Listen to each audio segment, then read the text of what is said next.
Guess who's back?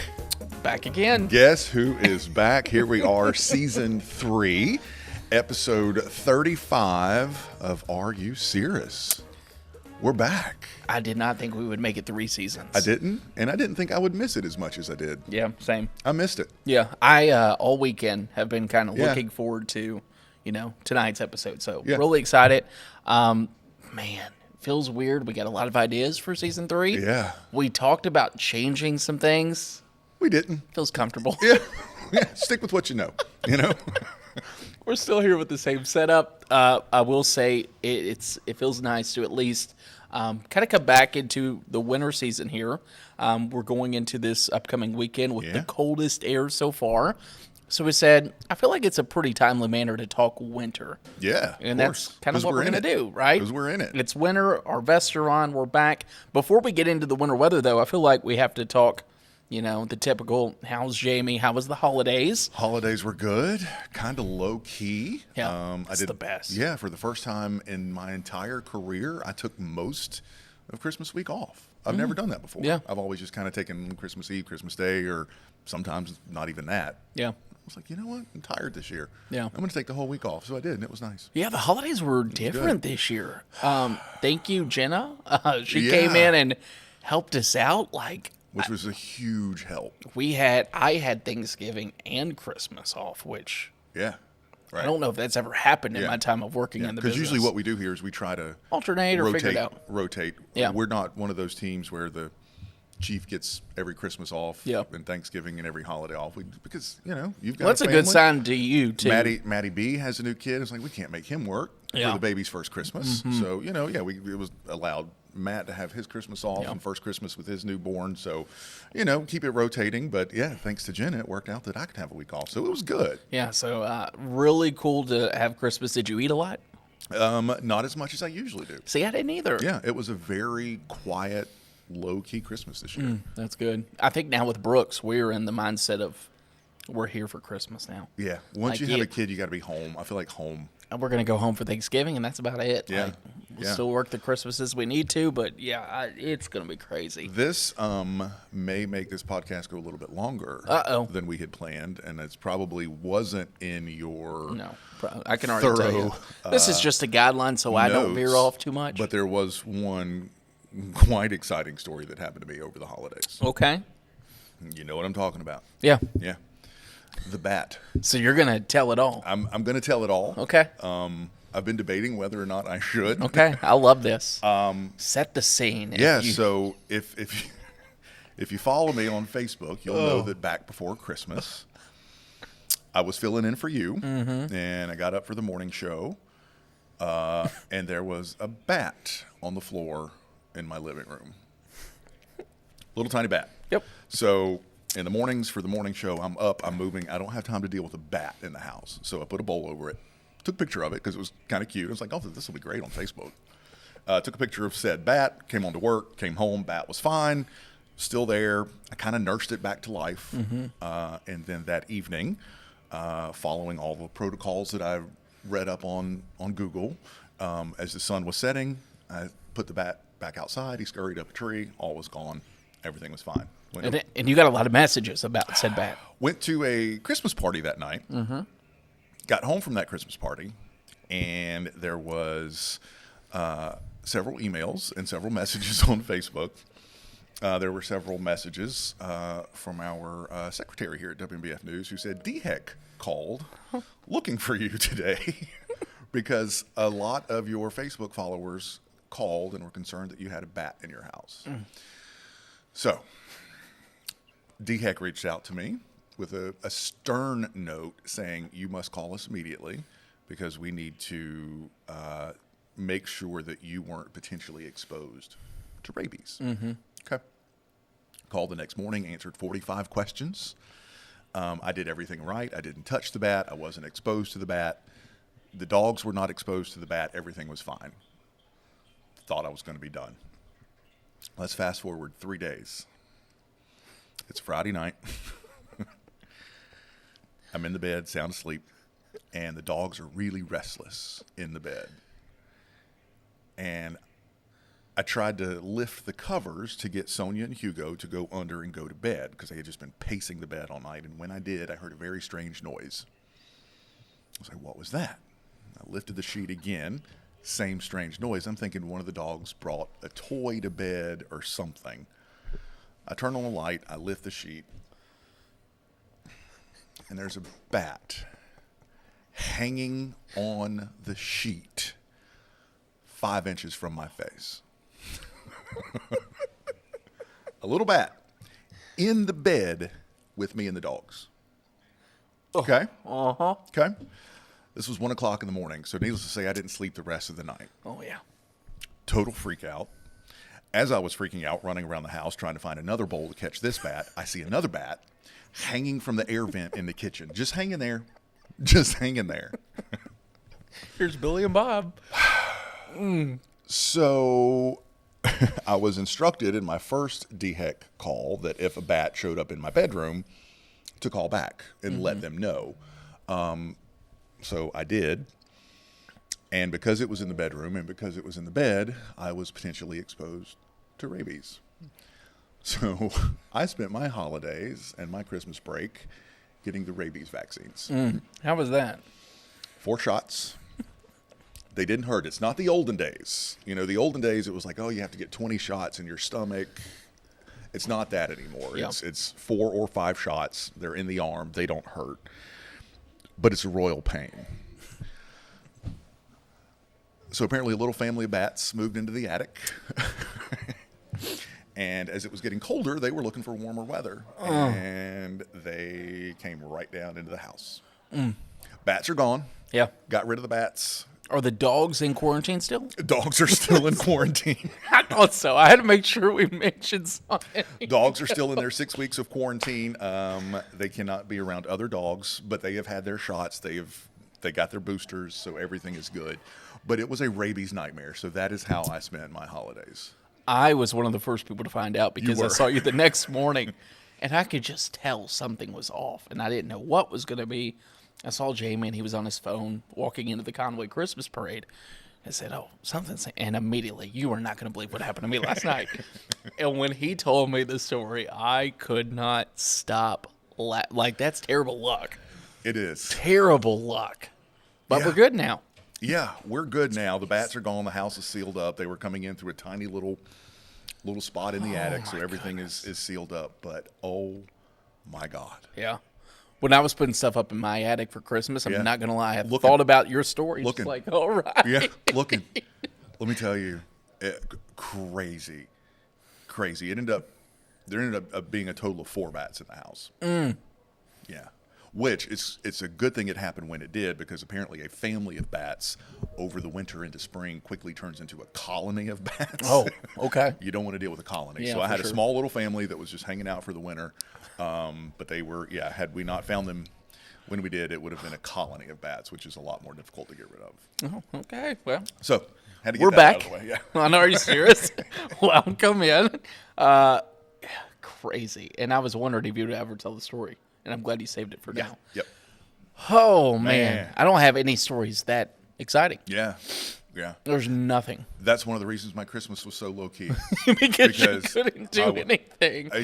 It just back and forth and shots, and every time you get a rabies shot, the only place you can get it is an emergency room. Yeah. And it just so happened that, my first shot was scheduled on a Saturday, and then you have to follow up every 7 days. So I spent 4 Saturdays in December in the ER waiting on shots. Gotcha. Do you feel like now, and this is random, I one thing I did do over the holiday was I tried to find a new podcast to listen to. Do you listen to more podcasts now that we do a podcast? I do.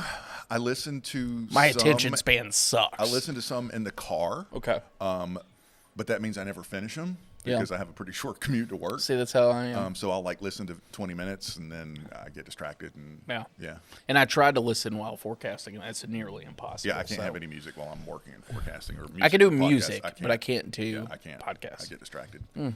Yeah. Anyways, So you found a good one? Or no? not really. No. So if you have any recommendations other than Are You Serious? I would love some. The true crime's cool. True crime's weird to me, though, when you're coming in at 1:30 a.m. Yeah, There's that's no kinda one creepy. out. Yeah. It's creepy. The roads are dark. Yeah. It's kind of weird. And then by the time I'm home, I don't want to. I'm already tackling today's stuff. So The closest I got to really enjoying a podcast was Only Murders in the Building, which is about people who do a podcast who solve murders. Yeah.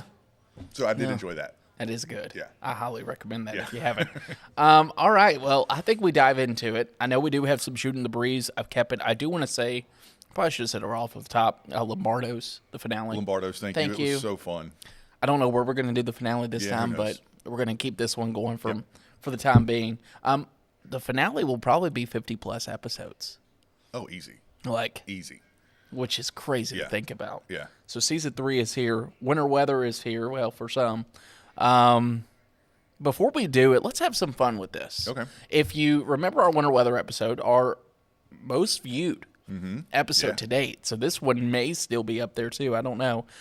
We made some bold predictions. We did. In fact, let's start with that. Take a listen to those. My bold prediction: we see snow here in Myrtle Beach this year, and I think we see accumulating snow over an inch in the PD. Over an inch in the PD. In the PD. Not in Myrtle. No, God, Okay. I would never. Okay. But we see So snow. that is your bold prediction. We see snow in Myrtle Beach this year. So flakes in the air counts. Not flurries, flakes. Flakes, like We legit see snow. We in see the legit air. snow in the air. Will it stick? I don't know. Okay. But that's my bold prediction. It just feels right. Okay. I'm going to counter your bold prediction with my bold prediction. And my bold prediction If takes it's- us to the other end, other I potential aspect almost did this. In fact, I have another bold prediction regarding that, but yes. of El Nino, because I kind of knew where you were going with your bold prediction. Yeah. So I was like, I got to go somewhere Yours else. is a good one.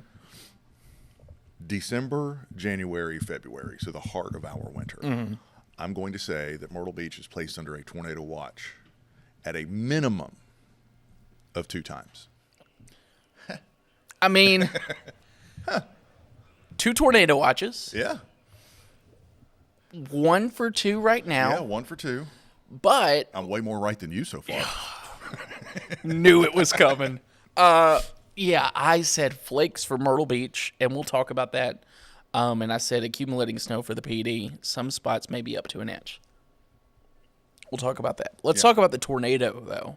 And we talked about how El Niños in that previous episode have a very active storm track. In fact, there was a period there, a system every 2 days so far. Every 2.5, 3 days. Really starting with what I sort of dubbed December cane. Yeah. Is kind of what kicked off a really sort of classic El Nino weather pattern. Yeah, for sure. I think that was Really the classic. start. Yeah. Not to mention, too, when we were talking about the setup, we've had 1 tornado watch, but we've had a tornado touchdown without a tornado watch. I kind of say that I'll take it. that verifies. I'll take it. Yeah, with the December cane, which what a crazy storm that was. Yeah, that day, that whole setup in general Was wild. Was really bizarre, and I was sort of prepping for this. I went back.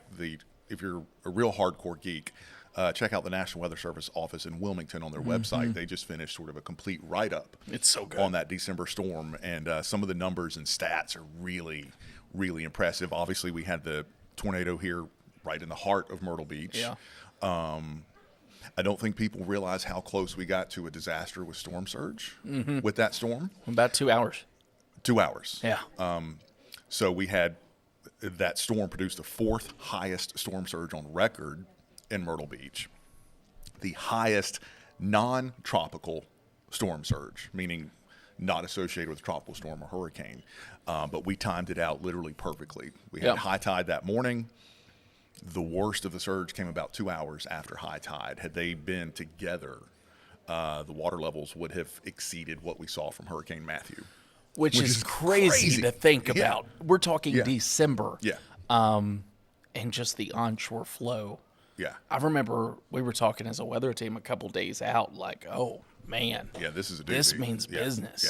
Yeah. The wind was crazy. Yep. And like I said, it only took a couple of ingredients that were already there for that tornado.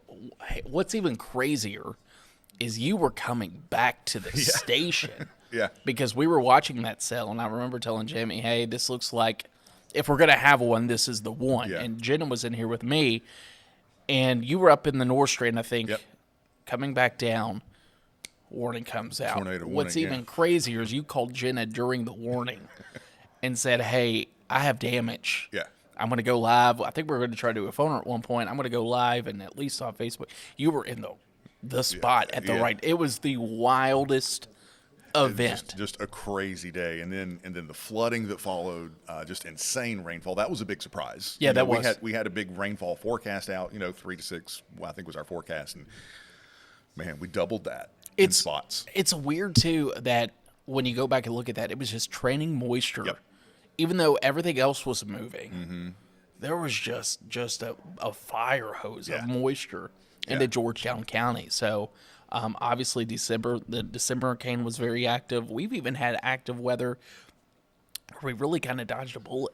We did, and I want to talk about that. That's something else that I and I wanted think to it'll be dedicated to a whole episode too, because I really think we could dive into that. But talking about the big, sort of the big severe weather day.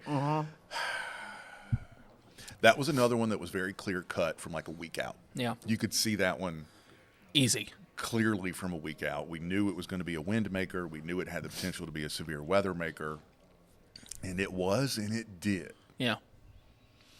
But you know how I love to talk about the psychology of weather. I think that one played a big role. Yeah. I think psychology played a big role in that storm and the perception of that storm. Yeah. By the numbers, it verified as a very impactful system in tremendously. The Carolinas. Absolutely verified by the numbers. Virtually every single county in North and South Carolina at some point that Tuesday was under a severe thunderstorm warning. Yeah. As that line came across. Plenty were under tornado warnings, including 2 right here in Horry County. Missed a tornado in Cherry Grove by a mile, 2 miles as it stayed just offshore. So many wind gusts, actually recorded wind gusts over 60 miles per hour, 76 miles per hour at Winyah Bay, 65 in Darlington, plenty, 62 up in North Myrtle Beach. But it didn't impress people. Yeah. There was a sort of sentiment that night that they blew it. No big deal. Yeah. And I thought about this a lot in the following days after that storm.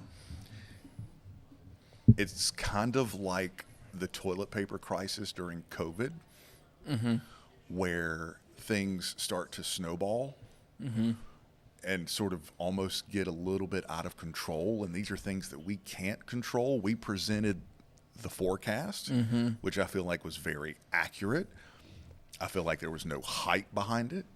There was the potential, as we said many times, for wind gusts over 60 and the chance of tornadoes. And we got it. Yep. We got it. 5 tornadoes in the Carolinas that day. But when schools start to cancel, I think that's the first time people are like, oh, then they really hear that. And then you start hearing about, well, Horry County has declared a state of emergency. Surfside Beach has declared a state of emergency. And things start to kind of snowball in people's heads. Yeah. That I think to the average viewer, it felt like it was going to be a lot bigger than it was. Does that make sense? Yeah, 100%. And where I want to go with that on a future episode for sure is what do we think is causing that? I've already worked on that episode. It will be several, maybe a couple months, because I would love to get some viewers' perspective. Right. For instance, if you're listening to this right now and you could just message Jamie and I have messages from the day that I've saved for the episode. We're going to read them. We're not going to say who they're from, whatever. We may, depending on how they what kind were. of mood I'm in that day. But what is the tone of how you perceive the message that we give, and then what makes the viewer? I would love to know what makes the viewer or the listener think this is the end of the world. Right. Not saying that our viewers or listeners think that, but there's something that happens that I don't know the answer to fully. And once it happens, it like, gets out of control and you can't reel it in. Like No. I said, it's just like the toilet paper. And I'm not faulting the news business by any stretch, because these are things that we have to report on. Yeah. If Horry County schools are closed and Horry County declares a state of emergency, we have to put that in our newscast. Yeah, 100%. We have to. But it's like the toilet paper. Nobody thought about rushing to buy toilet paper during COVID Until you heard about it. Until you heard about it on the news. Yeah. There's a rush on toilet paper. What? Yeah. What? I'm going to run out of toilet paper? Or your neighbor went and did it. Wait, why are you doing that? Yeah. And it just begins to snowball. And I made a post about this the day after that storm. We don't close schools. No. We don't issue a state of emergency. We don't cancel flights. A lot of people don't understand what a state of emergency means. They're used to hearing a state of emergency for things like hurricanes. Correct. What a state of emergency does is basically just eliminates red tape in case something happens. Okay, had we been hit very hard with a tornado, literally one phone call and the National Guard can be here. And funding's available and stuff like that. Money gets freed up, and it's sort of a just in case. Yep. Maybe we need to do a better job of explaining those things. Yeah. But as far as school closures go, those are based on communication that school districts have with the National Weather Service.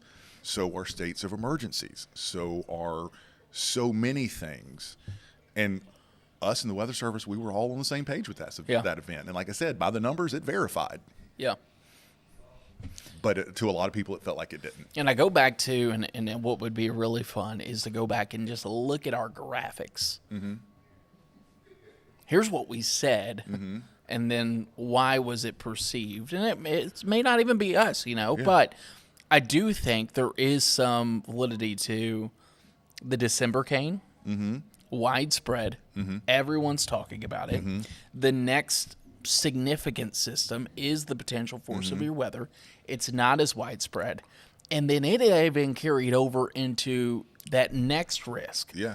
Which, just like a typical severe weather day, things can change on the day. Yeah. But people forget that, I think, because of what we've been through already, if that makes sense. So, I don't know. I don't know if there's a sensationalism that's coming from somewhere else, the outside in. But the thing that grinds my gears is when we've been in here for hours, countless hours, and looking at stuff, even when we're not here. And you could see, like, okay, the threat's decreasing. And we can verbally say the threat is decreasing. Yeah. But we're wrong. Yeah. Like it's all our fault. Yeah. Another busted forecast, Yeah. So I don't know. I don't know what the answer is. I'd love to hear feedback because I think as we go into what could be a very active severe weather season, and we'll talk on that here in a second. I definitely think maybe there's some changes that need to be made even across the weather platform. I don't know. Yeah. There's a lot there. There's a lot and I think as we get into severe weather season, we could really dive Probably into that. so, yeah. So, and maybe it's just we're not accustomed to strong December storms and January storms. I don't know. I don't know what it is. So there's that. So tornado watches, great job. Nailed it. Snow. But then again, Yeah. I'm joking. I never brag about a good forecast because that's when that's when the man upstairs says, "I got a little lesson Watch for this. you. Watch this." Yeah. I will say we have completely missed our Charlotte. Yeah. What was my date? The 17th? The 17th. That ain't happening. See ya. Yeah. 5.5 inches total from 2 systems for you. We'll see.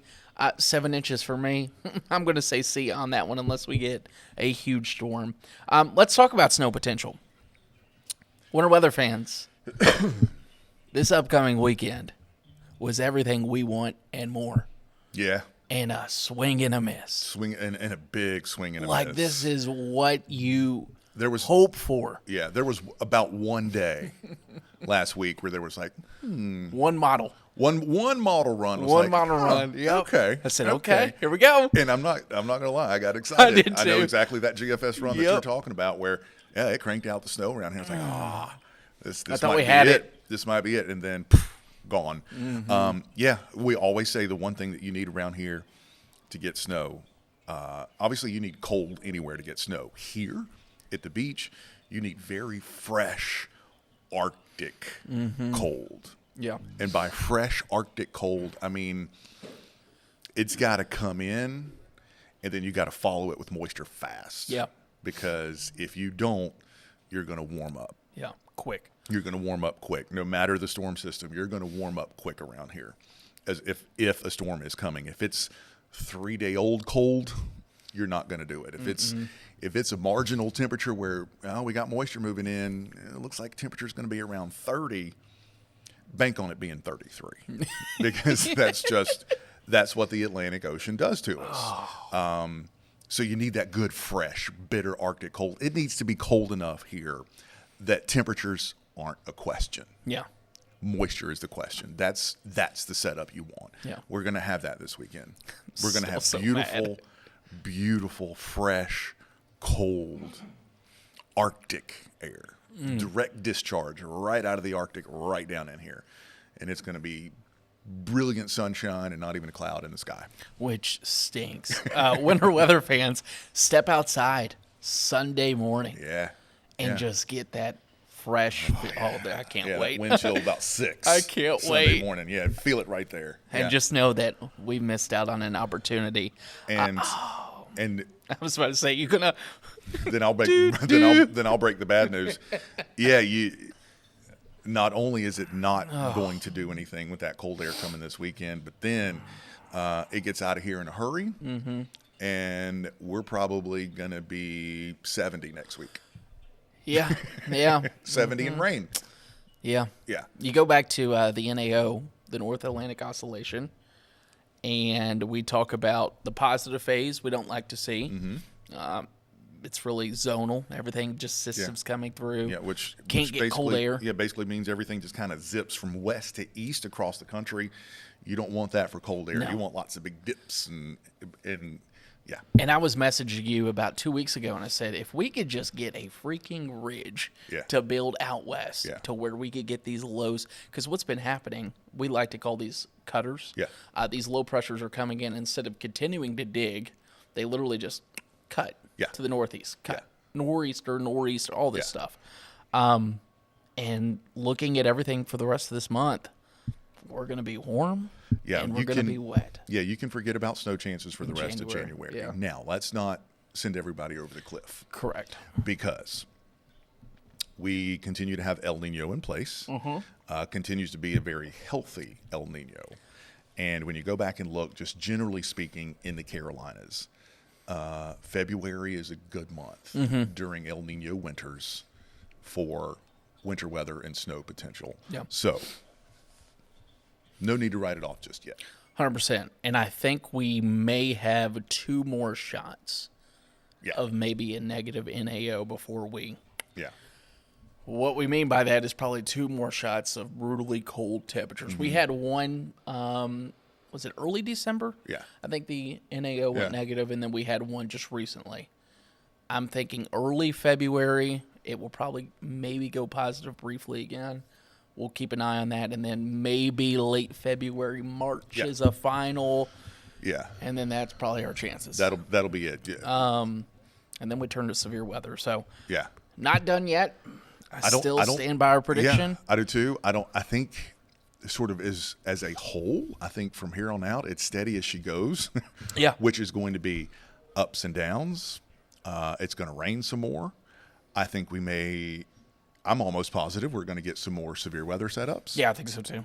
And we may get severe weather setups quickly followed by the potential for winter weather. I think that may happen once we get into early February. Yeah, you typically get those strong systems that can really even bring in the cold air on the backside, which I would love. Yeah. Back after we aired our first winter weather episode, our lovely digital team put up a poll, and some of those comments are hilarious, so I thought we have to read some of them. The question was, do you think it will snow in Myrtle Beach this winter? This is all in November. Would rather see snow than ice, but good with neither is what Doug said. Christopher made the bold prediction and said yes, but it will be gone by the next day. Not so much a bold prediction. Yeah, I mean, that's Myrtle Beach for you. Yeah. Ellen, which we'll have to put this up, this was Myrtle Beach in 2000. Yep. We'll have to post that. Yep. Ellen, thank you for that photo. Linda says, I'm a big snow lover, and I'm predicting snow. Anything is possible. It snowed and iced my birthday in February one year. So February. And then someone said, Denise, I thought we should say this because it's possible. My bones are saying ice storm. All right, Denise. We'll see if you're right. Maybe Trust your prediction's better than mine. Yeah. Trust your bones. I do want to say, too, El Nino looks like it will eventually turn neutral. Yep. At a bad time? That was going to be my next tease because I think we have to address it at some point this season. That's a whole other episode. But it looks like La Nina, maybe? Yeah, it looks like El Nino collapses, and we potentially go right back into La Nina for hurricane season, which potentially combines with what are still record warm Atlantic water temperatures. Yeah. That's a bad combination for hurricane season, and I'm already seeing some folks hinting that this upcoming hurricane season could be really, really busy. Yeah. So I saw an amazing statistic over the weekend off the coast of Africa. Water temperatures right now are where they usually are in July. That's a little concerning. That is. And that's a little concerning. Yeah. So that's the earliest first alert you're probably ever going to get from us here in January. I think that's it for winter weather. I'm trying to think if there's anything else I can give you an update on, but really it's a watch and wait type of pattern. And watch, wait, and I think buckle up. I think it's going to continue to be active. I think we get a close call in February. I really do. Yeah. Fingers crossed. Yeah. Watch that be the storm too. I would lose my mind. All right, shooting the breeze. Let's do it. I think it's time. We have some questions in here, which I love. One from Mark. I know Mark's in here. He posted a couple. I'll start. Oh, this is fun. New year, new us. Do you have a New Year's goal or resolution? No. New Year, same old cranky Jamie. That was my resolution this year. I'm resolving to just keep being me. It's got me this far. Trying to drink more water. That's about it. Yeah. So yours is exciting as mine. Yeah. Same old Andrew. Yeah. Nothing crazy. No. Okay. No. Next. Whoever asked that. That's there you go. There's your riveting answer you get. What's one complaint you remember from a viewer to this day? It's not. Careful there. I don't have one. How much time do we have? I don't have one single one that sticks out. Yeah, I don't know. We've all gotten a lot of weird ones from, oh, you look so fat on TV. That's one I actually get a lot. You say this word wrong. You look so much bigger on television. Do you get grammar Nazis? Grammar Nazis, yeah, which I accept because you know my fat fingers and my fast fingers. I'm always messing something up with grammar or a spelling mistake in a graphic. The ones that get me are still the ones about, the hype. Oh, you hyped it up like we got with the big system last week. You always say it's going to do this, and it never does this. And now, one, I'll call them out, and two, just respond with, well, hopefully next time the tornado actually hits your house. I swear. What? I've learned to quote tweet, so your followers can go after them. Yeah. Those are the ones that always hit you, no matter what you've done. Yeah. To just get some rando say that. Yeah. It's okay, well, I've worked all this time for nothing. Oh, cool, never. Yeah, it's fine. So you hyped it up. We hyped it up because we want to make a forecast and intentionally make a wrong forecast. That's sort of the backhanded way of what people perceive it. We're not hyping up. We don't get extra money from the bread and milk people that watch or the bread and milk that is sold. We don't get paid overtime. Yeah. We're here. Yeah. No matter what. Yeah. And still getting the same paycheck. There is no incentive whatsoever for us to hype up anything, whether it's snow, whether it's a storm, whether it's wind, whether it's tornado. There is zero incentive for us to hype. If we got on and hyped, and our ratings were through the roof and the highest ratings they've ever been, we still don't get an extra penny. There's zero. You're not wrong. There is zero incentive for us. Also, too, let's be real. If we were to do that, we would lose a lot of viewers. We would lose a lot of viewers. If we're saying this over and over again. Right. It's not hype. Also, too, what I love to tell people is for the one forecast you're complaining about, we've probably nailed Right. 9 out of 10 compared to that, you know? Absolutely. Like a simple day of rain. You don't complain when It doesn't rain at your house for the 7-hour window. Or we call for 1 to 2 inches of rain and you get a half. You don't care. No, you're like, oh, it rained. Right. So, and nor do you care or watch as much then. You know, like a typical sunny day, it hits 69. Right. You're not calling saying, oh, it's 70. Like, right. Just, I got shaming round up. We're back. Right out of the gate. We're back. Yep. See, told you, same old cranky me. Oh, this is good. Travis asked, what are some things you look to pick out?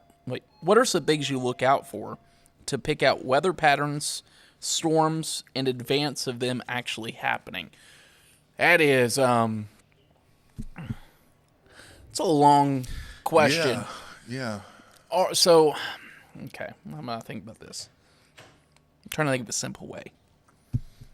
Let's just start with the level that airplanes fly.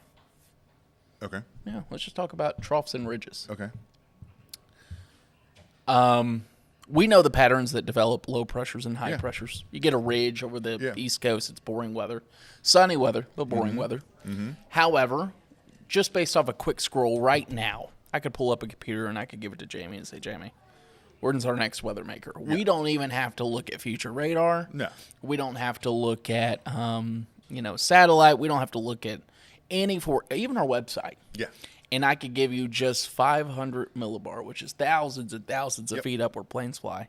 And you could look at the way these winds are shifting, and if we have a trough moving in the area, you could tell me what the forecast is going to be like. And that's the first thing that I look at every morning. I get up, have my coffee, and it's the best thing do a run through of all the forecast models, and I start up there. You have to. And the sort of the upper level pattern, because that's going to give you the general idea. The details come in, but I definitely start with the upper level pattern, which tells us roughly when storms are going to be, roughly what temperature swings are going to be. Are we trending hot? Are we trending cold? And then I work my way down. Not only to mention, if there is going to be severe weather potential, you would know right then and there, hey, we have plenty of wind at this. Yeah. Imagine what it could be down here. Yeah. As you go down in the surface, you'll work. So that's a really good question, Travis, because we had Austin Carroll in last week. And I told him, I said, when you're getting into this business, he's a student at Mississippi State. I said, you can be one of those who focuses solely on surface level stuff, but don't. Yeah.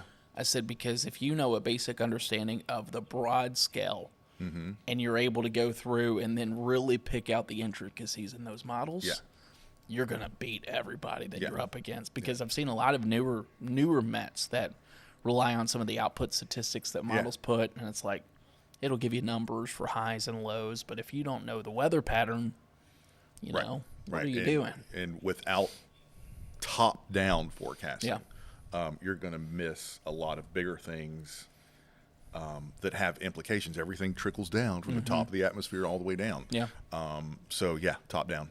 Another thing, too, is for meteorologists or weather enthusiasts, this is a whole nother, probably sensationalism to that future episode. Go into a model thinking it's wrong and find out where it's wrong. Because more than likely they are in some capacity, but your understanding of what you know top down should at least give you a better idea of what to expect. And use the model to complement your forecast. Yeah, love it. If models aren't going to be as off 15,000 feet up as they are down here at the surface. Correct. Things don't swing wildly up there. There are subtle differences, but if you can figure out, and you can use that 500 millibar chart to figure out what's going to be going on at the surface. Yeah, and if something I'm seeing right, it's probably not. Yeah, right. So, and use the models to back yourself up. Yeah. Area forecast discussions. We'll talk all about this. Yeah. That's a good place to start if you're curious. Really good question. That could be a whole episode. Yeah, I agree. Let's walk you through the large scale here. Why is there almost always a dip in temperature just before sunrise? Mark. Knew this one was coming. Yeah. He's been asking this one for a while, which I love. Yeah. You go. Yeah, just so, and I think, do we have Mark's other question in here? Yes, carport. Yes. Yeah, it's in So there. I'm going to tie these two together. Yep. Okay, so Mark submitted That's our last question. Thank you, Mark. When the morning temperatures are cold enough for frost, why is there no frost on my vehicle parked in my carport, but there is frost on my vehicle parked out in the open just a few feet away? So we're going to tie these two together. Because they're definitely tied together. Yep. So why is there not frost under a carport or under a trees? Plus, why is there always a dip in temperatures just before sunrise? All of that has to do with radiational cooling. Mm-hmm. So we got to back up. What is radiational cooling? So that was a nice sound effect, by the way. we should get a little sound effect routine because I've gotten really close to cussing a couple times this episode. So during the day, the Earth absorbs sunlight. Mm-hmm. We call that insolation, not the insulation that you think of in your house. Yep. It's stands for incoming solar radiation. Incoming solar radiation. That is just the heat from the sun that warms things up during the day. Everything absorbs that heat. Mm-hmm. Pavement, the ground, your car, rooftops, all absorbing that incoming solar radiation during the day. At night, all of that starts to radiate back out into the atmosphere. Mm-hmm. We call that process radiational cooling. Yep. To get a good radiational cooling night, you need clear skies and you need calm winds. Mm-hmm. Without clear skies, as things begin to radiate their heat back out into space, into the atmosphere, that heat will run into a layer of clouds, and a lot of it gets deflected back down. Mm-hmm. That's why cloudy nights are warmer than clear nights. That's why I always say in the morning, clouds act as a blanket. Clouds act like a blanket. Mm-hmm. So let's assume we have a clear, calm night with what we call perfect radiational cooling. You're going to radiate all night long,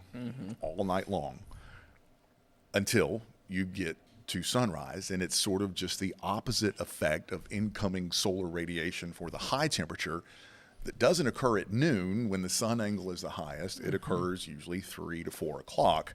As you've built up that incoming warmth all day long, your temperature peaks. Later in the day, same thing with radiational cooling at night, your temperature dips to its lowest just before sunrise. There is oftentimes a more noticeable drop right before sunrise, and I think we covered this on an episode. I feel like we did. It's briefly. kind of called decoupling. Yeah, where you sort of completely calm the atmosphere, and you can get a good burst of radiational cooling to get that heat out. The frost, the reason you don't get frost under a carport or if you park your car under a tree, is the same thing as clouds. As you're radiating that heat off of your car top or whatever, if there's something above it, it actually gets deflected back down. Mm-hmm. I feel like I should make a graphic for this.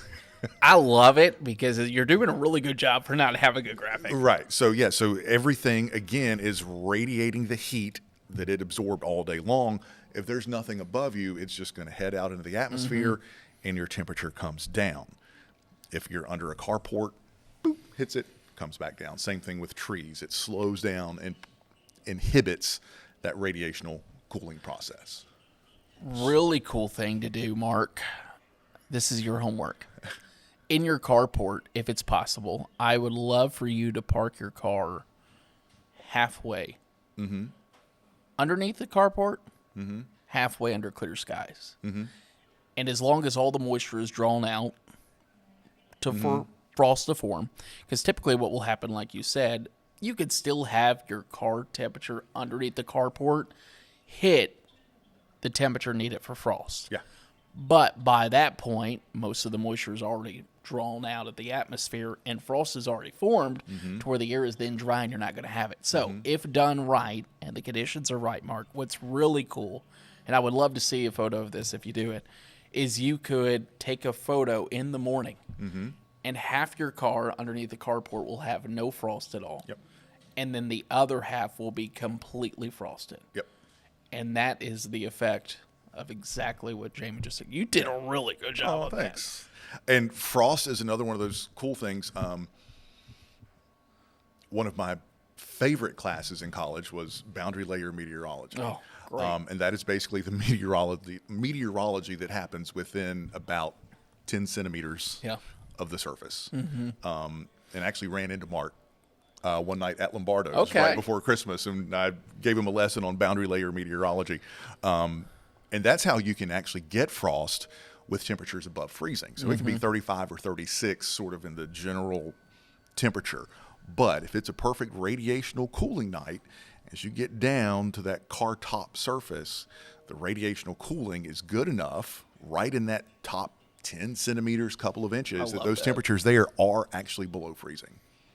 There's a whole world of meteorology that happens about that far above the ground, above car tops. Not to mention, too, frost can be a tricky thing. Too much wind. Nothing. Yeah.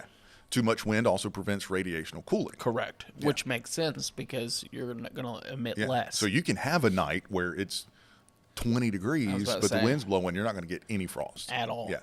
Which is really cool. You could have a light wind that would actually, very light, that would actually make some of the frost worse in some spots too, which is a whole nother level. Frost could be very challenging in the morning when you're looking, all right, what's the moisture like? What's the wind like? Are we going to have it? Is it going to be patchy? Is it going to be dense? Yeah. Not to mention, then you talk about sea fog in the other months. So, that's that could be a whole lesson on fog. I think that's it for Shooting the Breeze. Anything you want to add? I don't think so. What are we doing next? I don't know. Okay. What do you want to do? I don't know. We'll figure it out. We've still got big things coming. Yeah. Okay. You want me? I can't. I can't either, but just it's a little tease. We got big things coming. Our producer in the back, Anya, is like, shut your mouth. I could just. We got big things coming. Big things coming. Yeah, 2024 is going to be a fun year. Really fun year. And I think that will be with our Are You Serious listeners? Are You Serious listeners and everyone. I can't wait. A lot of fun, exciting things. I also want to revisit that graphic from the 1998 snowstorm that you posted with the Weather Channel. I'd love to recreate that. And maybe like we have a throwback Thursday. That would be fun.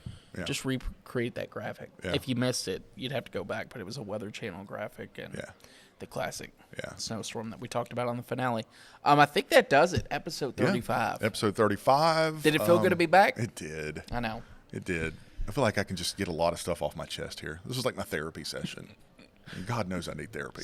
So this, especially after bad attacks and bad people complaining they didn't get hit by a tornado. And one of the people, forgot to say this, one of the people is someone I know who made one of the worst comments. And I'm not sure if they know that I saw it. They didn't make it on my personal Facebook page. They did it on our weather page. And one of the worst comments is someone that I have run into and talked to and actually been out to dinner with a couple of times in a group setting. And they still managed to make that comment. So I cannot wait. You know exactly who you are. I cannot wait to run into you in public again because it will happen because we run in the same circle. There you go. NC gets up and walks off. Yeah. Oh, I think that's been it for episode 35. Episode 36 next week. We don't know what we're talking about, but we know it will be fun. And we'll do it. We'll be back. Yeah. Thanks, y'all. Thanks.